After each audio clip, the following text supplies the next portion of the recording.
Hello all welcome back to our channel. ఈరోజు మన video వచ్చేసి ఫ్లవర్ అలాగే ఫ్రూట్ బూస్టర్. ఫ్లవర్స్ చాలా బాగా మొక్క నిండా విరగబోయాలంటే, అలాగే పండ్లు కూరగాయలు కూడా గుత్తులు గుత్తులుగా మీ మొక్కలకు కాయాలంటే ఏం చేయాలో ఇప్పుడు తెలుసుకుందాం. మీ ఇంట్లో కలబంద ఉంటుంది కదా, ఆ కలబందను తీసుకోండి.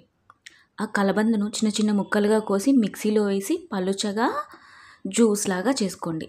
దాంట్లో బియ్యం కడిగిన నీళ్ళు ఉంటాయి కదా, వాటిని మిక్స్ చేయండి. ఒక గ్లాసు కలబంద జ్యూస్ తీసుకుంటే, పలుచగా చేసిన కలబంద జ్యూస్ చేసుకుంటే, అలాగే ఇంకొక గ్లాసు సమపాలల్లో మజ్జిగను, పలుచగా ఉన్న మజ్జిగను తీసుకోండి. ఆ రెండు మిక్స్ చేసిన తర్వాత ఏం చేస్తారంటే, ఒక గ్లాసు ఈ ఫర్టిలైజర్ తీసుకున్నామంటే, మనం కలబంద అలాగే మజ్జిగను మిక్స్ చేసిన ఫర్టిలైజర్, లిక్విడ్ ఫర్టిలైజర్ తీసుకున్నామంటే, ఇంకో 2 గ్లాసుల వాటర్తో బాగా డైల్యూట్ చేసి ఒక రోజంతా పులియబెట్టండి.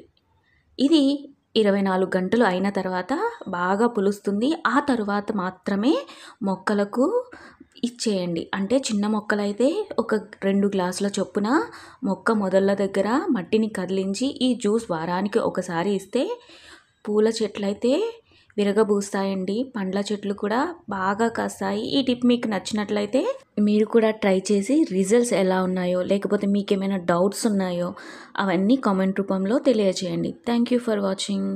Please like and share the video.